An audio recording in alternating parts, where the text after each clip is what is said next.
Halo, assalamualaikum warahmatullahi wabarakatuh. Pengen beli casing PC murah dengan bonus fan RGB, ada LED bar RGB, tempered glass, dan ada power supply-nya. Ada? Ada dong. Nah, gimana kualitas casing yang harganya bisa dibilang murah kebangetan? Yuk tonton aja videonya sampai tuntas. Jangan lupa yang baru mampir dukung channel ini agar bisa lebih baik lagi ke depannya dengan cara subscribe, bunyikan lonceng, kalau nggak keberatan tekan tombol thanks, isi seikhlasnya.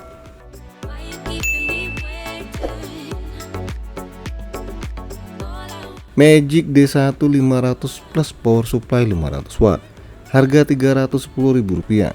Kira-kira masih ada yang inget nggak merek Magicom ini? Magic ya, pakai X, nggak pakai C.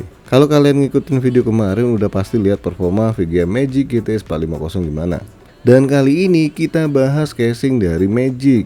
Wih, Magic pokoknya, nggak pakai com. Dus casing Magic ini nggak banget pastinya, kelihatan kayak orang yang pusing mikirin cicilan. Maaf, itu saya.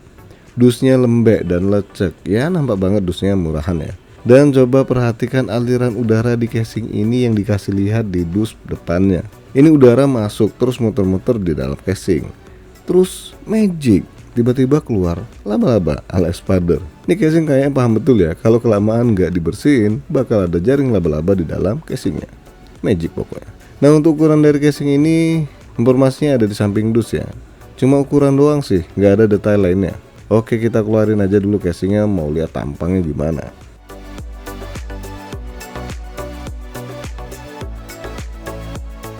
Casing ini mungil alias kecil ya, tampang depannya simple ya. Desainnya kalau dibilang cukup oke sih, dan logo Magicnya ini menarik karena logonya timbul. Terus warna putih ini bukan variasi warna ya, tapi ini LED bar RGB yang memanjang.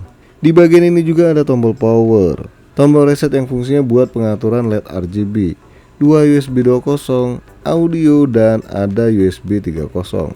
Cakep, murah, tapi niat nih.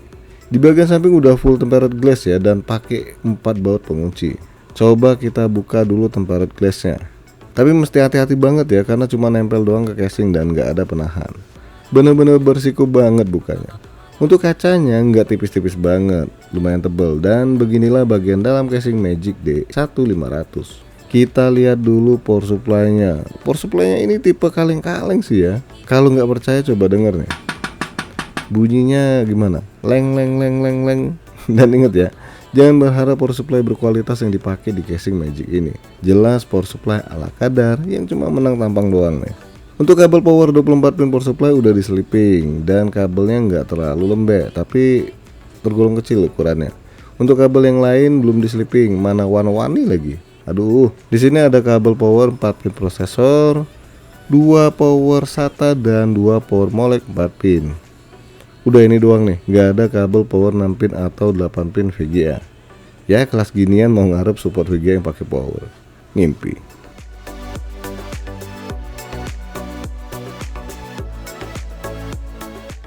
Di bagian belakang casing udah dikasih bonus kipas RGB. Widih, tapi kecil banget sih ya. Ini ukurannya 8 cm kalau nggak salah. Kelihatan banget fan kelas murah nih yang dipasang. Oke, lanjut bagian kabel, mengkabelnya udah black semua nih. Dan ini beneran ada kabel biru ya, yang berarti konektor USB 3.0 bagian depan. Terus konektor HD audio, USB 2.0, dan front panel. Kemudian ada konektor molek warna putih sama hitam. Ayo, kenapa dibedain? Saya pastikan kabel molek putih buat pengaturan LED RGB-nya ya. Inilah kenapa posisinya langsung dipasang, biar berfungsi sebagaimana mestinya untuk RGB-nya. Di dalam casing dikasih kabel power supply. Lembut banget nih kabelnya, selembut perasaan wanita sih. Kayaknya nggak ada deh buat sekarang. Wanita sekarang perasaan galak semua. Dan ini, aduh, kenapa harus nyangkut di mari sih ya? Ini bungkusan isinya baut pemasangan perangkat komputer. Nah, yang sering nanya-nanya baut pemasangan ini dapatnya dari mana? Dari casing bro, bukan dari tetangga sebelah. Casing ini support kabel manajemen, tapi kelihatannya ala kadar juga sih ya, rada sempit. Ya disesuaikan juga sama kabel-kabel power supply bawaan casing pastinya. Namanya juga murah meriah.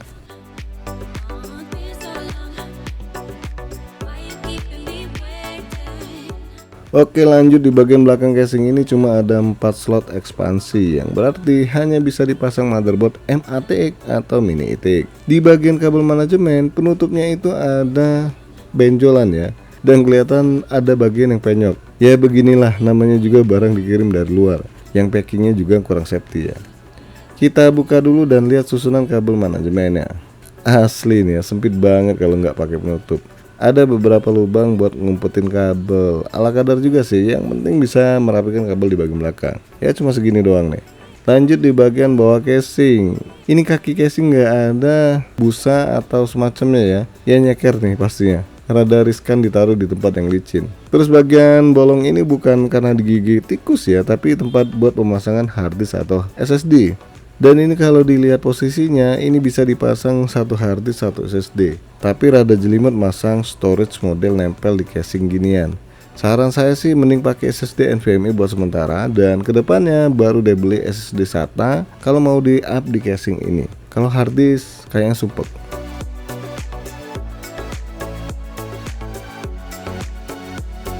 Buat pemasangan motherboard di casing ini nggak terlalu ribet. Ini kalau kata saya. Bahkan buat nyusun kabel manajemen juga ya standar casing murah. Nah, buat kalian yang kepincut casing ini, konektor molek 4 pin itu jangan sampai salah pasang ya. Kalian bisa lihat di video cara benar pasangnya gimana. Kalau sampai salah pasang, RGB-nya bahkan nggak bisa diatur melalui tombol reset.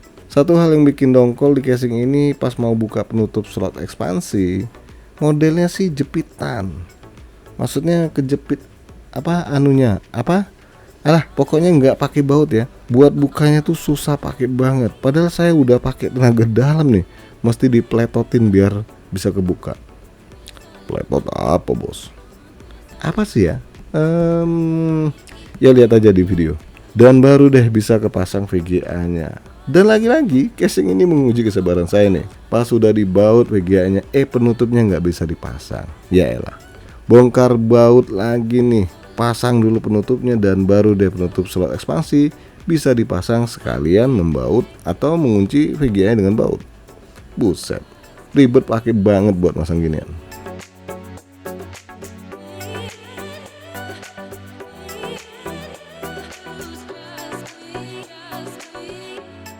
Oke, lanjut kita hidupkan PC-nya dan wow, bersinar bro. Buset, gimana? Cakep nggak? Ya lumayan sih ya. Bisa dinobatkan casing kere hore, tapi kece. Dan sekarang kita coba ganti LED-nya. Ternyata banyak mode pilihan LED RGB-nya. Bahkan ada mode breathing, mode ya pokoknya banyak sih ya, keren-keren. Tapi ada satu hal yang nggak saya suka, LED di casing ini bukan di bagian depan yang mengganggu, tapi dari fan-nya. LED di bagian fan-nya itu bisa dibilang norak pakai banget nih, asli. Bikin sakit mata. Syukur bukan bagian depan ya. Cuma di fan bagian belakang doang, tapi tetap aja sih gak enak lihat LED di fan-nya. Baiknya sih dimatiin aja LED-nya. Caranya jangan disambungkan ke molek yang warna putih. Pindahin aja langsung ke molek di power supply.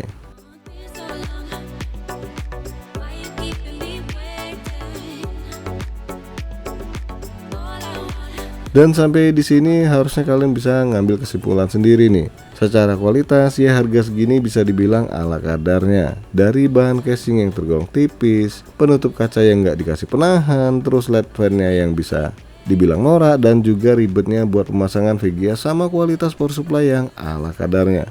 Cuma kalau dibandingkan dengan rank harga yang sama, casing ini punya kelebihan LED bar RGB, fan RGB, tempered glass, dan USB 3.0 bagian depan. Ya coba kalian bandingkan sama Paradox Luxia yang mana belum tempered glass, nggak ada kabel manajemen, dan nggak ada RGB-nya. Tapi bahan tebal, USB Type-C ada, dan lebih mungil ya. Ya plus minus sih kalau dibandingkan antara Luxia sama casing ini. Oh ya, saran saya ke depannya kalian usahakan ganti power supply berkualitas ya.